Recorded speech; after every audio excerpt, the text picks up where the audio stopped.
नमस्कार, बहुत स्वागत है आपका। आप देख रहे हैं ग्रैंड धर्मा सन्मार्ग। 4 महीने के बाद देव उठेंगे और उठने के साथ ही पूरे सृष्टि में शुभ मंगल कार्य शुरू हो जाएंगे, जिसका इंतजार पूरे 4 महीने से था। कार्तिक माह के शुक्ल पक्ष की एकादशी को देव उठनी एकादशी कहते हैं। देव उठनी एकादशी चातुर्मास के दौरान जब पाताल लोक में निद्रालीन हैं भगवान श्री हरि विष्णु, अब अपनी नींद पूरी करके देव उठनी एकादशी को जागने वाले हैं और इस दिन से एक बार फिर से भगवान विष्णु पूरी सृष्टि का कार्यभार संभाल लेंगे और यहाँ से तमाम शुभ कार्य शुरू हो जाएंगे। शादी विवाह जैसी चीज़ें यहाँ से शुरू हो जाएगी और 4 महीनों के दौरान यह काम जो वर्जित था, मुंडन संस्कार, विवाह, तमाम तरह की, तो वो अब फिर से शुरू होगा। तो भगवान श्री हरि विष्णु के जागने पर एकादशी के दिन भक्त उनकी पूजा करते हैं, व्रत रखते हैं और इसे देव दीपावली भी कहते हैं, क्योंकि देव जागने के इस पर्व के दिन मंदिरों में भी सजावट होती है और इसी दिन तुलसी जी का भगवान शालिग्राम से विवाह हुआ था और रचाया भी जाता है। इसी के साथ शुभ कार्य भी शुरू होंगे। भगवान विष्णु को तुलसी बहुत प्रिय है और वे माँ लक्ष्मी का ही रूप है और इस दिन व्रत रखने वाले व्रती को 15 नवंबर को दोपहर 1:10 से 3:19 के बीच पारण करना है। अगर आप व्रत रखते हैं तो याद रखिएगा 15 नवंबर को दोपहर 1:10 से 3:19 के बीच पारण करें, अगर आप व्रत रखते हैं तो। कैसे करेंगे भगवान की पूजा, कैसे मनाएंगे श्री हरि को? देखिए, देव उठनी एकादशी के दिन भगवान श्री हरि विष्णु की विधि विधान से पूजा करें। सुबह जल्दी उठे, स्नान वगैरह कर लें, घर के मंदिर में भगवान श्री हरि का गंगा जल से अभिषेक करें, दीपक जलाएं, भगवान को पुष्प, तुलसी दल, फल, मिठाई अर्पित करें और शाम के समय भगवान श्री हरि को भोग लगाकर उनकी आरती करें। इस दिन भगवान को तुलसी दल जरूर अर्पित करें। अगर पहले से तोड़कर नहीं रखा है तो पेड़ के पास जो गिरा हुआ है उसी को धोकर आप यूज कर सकते हैं, क्योंकि तुलसी के दल नहीं देंगे तो भगवान भोग भी स्वीकार नहीं करेंगे। संभव हो तो इस दिन व्रत जरूर रखें। रात में तुलसी और शालिग्राम का विवाह भी रचाएं। जब उनका विवाह करें या आप नहीं भी करते हैं तो कम से कम तुलसी जी के पास एक छोटा सा प्रयोग जरूर करें। मौली धागा तुलसी के तने में बांध दें या फिर तुलसी के पेड़ पे हल्का सा लपेट दें। आप चाहें तो जब आप विवाह करवाएंगे तो शालिग्राम भगवान को पीले वस्त्र और माँ तुलसी को लाल वस्त्र अर्पित करें और बाद में दोनों ही वस्त्र में 2 गांठ लगाकर अपने विवाह के वस्त्र में छुपाकर इस वस्त्र को रख दें। तो जितने दिन तक आप इसको रखे रहेंगे उतना ही अच्छा है, क्योंकि जितना श्री हरि विष्णु माँ लक्ष्मी प्रेम है दोनों में, उतना ही आप लोगों में भी बढ़ेगा। देव उठनी एकादशी के दिन परिवार के सभी सदस्य भगवान श्री हरि विष्णु को जगाने का आवाहन जरूर करें। इसके बाद तुलसी विवाह में शामिल होने के लिए घर के सभी लोग और अतिथि स्नान वगैरह करके स्वच्छ वस्त्र धारण कर विवाह में शामिल हों। जहाँ पर आप तुलसी का पौधा रखना चाहते हैं पहले सफाई करें, वहाँ पर आप शुभ मंगल प्रतीक चिन्ह बनाएं और जो रंगोली होता है उसको जरूर बनाएं। इसके बाद एक तुलसी के पौधे को एकदम बीच में रखें। तुलसी का पौधा रखने की जगह आप गेरू से भी रंगोली बना सकते हैं या चावल के घोल से बनाएं और तुलसी के गमले में भी आप अच्छे से सजा दें। विवाह का मंडप सजाने के लिए आप गन्ना का इस्तेमाल करें, ईख जिसको कहते हैं। चारों तरफ से ईख का 4 कोनों में लगाकर और बीच में ऊपर में बांध दें। विवाह का आयोजन करने के पहले तुलसी के पौधे पर चुंदरी जरूर अर्पित करें। चुंदरी नहीं है अगर आपके पास तो लाल रंग का छोटा सा कपड़ा ही ऊपर से अर्पित कर दें, ज़्यादा भारी कपड़ा मत लीजिएगा। और फिर आप चूड़ी, बिंदी वगैरह श्रृंगार की वस्तु तुलसी के पौधे के पास अर्पित कर दें। तुलसी के पौधे के दाहिने तरफ चौकी पर शालिग्राम भगवान को पीले कपड़े पर विराजमान करें और उनको आप विराजमान करने के बाद पीले पुष्प अर्पित करें।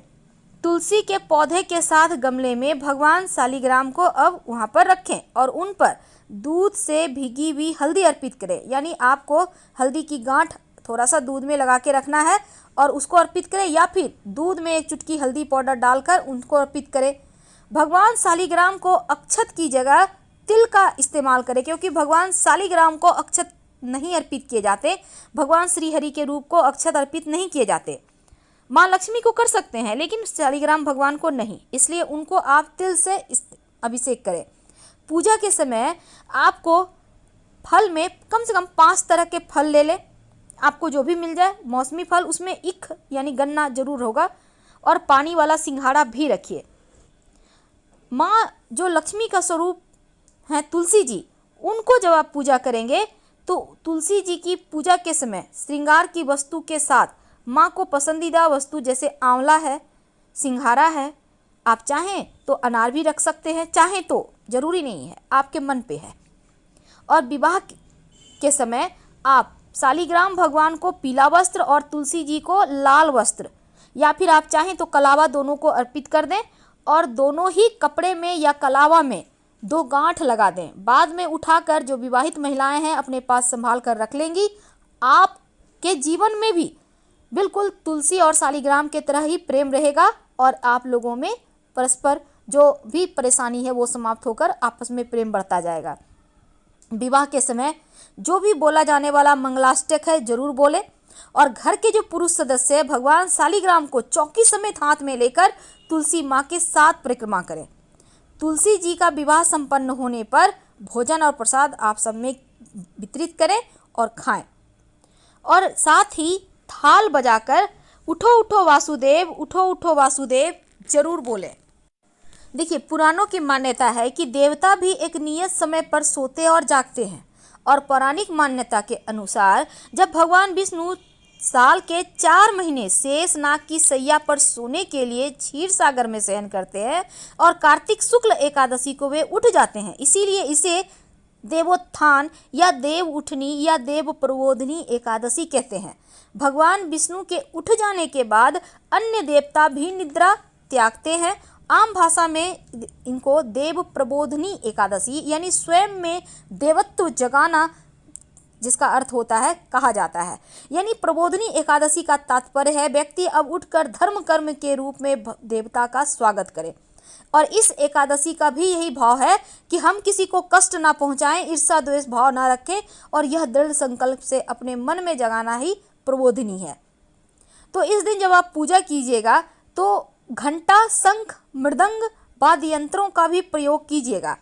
भगवान श्री हरि की जब आप आरती कीजिएगा तो प्रहलाद, नारद जी, परशुराम, पुंडरीक, व्यास, अम्बरीश, शुक, शौनक और भीष्म आदि भक्तों का स्मरण करके चरणामृत और प्रसाद वितरण कीजिएगा। पौराणिक कथाओं के अनुसार एक बार माँ लक्ष्मी ने भगवान विष्णु से कहा कि हे नाथ, आप दिन रात जागते हैं और फिर लाखों करोड़ों वर्षों तक सो जाते हैं तथा उस समय समस्त चराचर का नाश भी कर डालते हैं। आप नियम से प्रतिवर्ष निद्रा लिया करें, इससे मुझे भी कुछ समय विश्राम करने के लिए समय मिल जाएगा। तब भगवान विष्णु मुस्कुराए और कहे कि देवी, तुमने ठीक कहा, मेरे जागने से सब देवों को, खासकर तुमको कष्ट होता है। तुम्हें मेरी सेवा से जरा भी अवकाश नहीं मिलता, इसीलिए अब मैं प्रतिवर्ष 4 मास शयन किया करूँगा और तुम को उस समय देवगणों को अवकाश भी मिल जाएगा, और यह मेरी निद्रा अल्प निद्रा कहलाएगी। यह मेरे भक्तों को परम कल्याणकारी और उत्सवप्रद पुण्यवर्धक होगी। इस दिन एक और छोटा सा प्रयोग किया जाता है। तुलसी जी के जितने भी पत्ते हैं, हर पत्ते में सिंदूर लगाइए और लाल चुनरी उनको जरूर ओढ़ाइए, घर में खुशियाँ आएंगी। चूंकि देव उठनी एकादशी का व्रत रखने से जीवन की समस्त परेशानियां समाप्त होती है, और इस दिन दान करने का भी महत्व है। जब आप तुलसी विवाह करवाएंगे, जिस पौधे का आप विवाह करवाएंगे, तो आप उस पौधे को पास के मंदिर में जाकर रख आइएगा। ये बहुत आवश्यक है। उस पौधे को आप घर में नहीं रख सकते, क्योंकि आपने विवाह करवा दिया तो उसे आपको दान देना होता है। तो पास के किसी भी मंदिर में जाके, जैसे कि हनुमान जी के मंदिर में भी रख सकते हैं आप, और शिव जी के मंदिर में मत रखिएगा।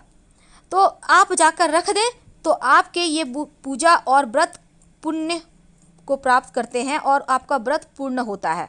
क्योंकि तुलसी के वृक्ष को विष्णु प्रिया कहा जाता है, इसलिए देवता जब भी जागते हैं तो इसलिए वह सबकी प्रार्थना तुलसी की ही सबसे पहले सुन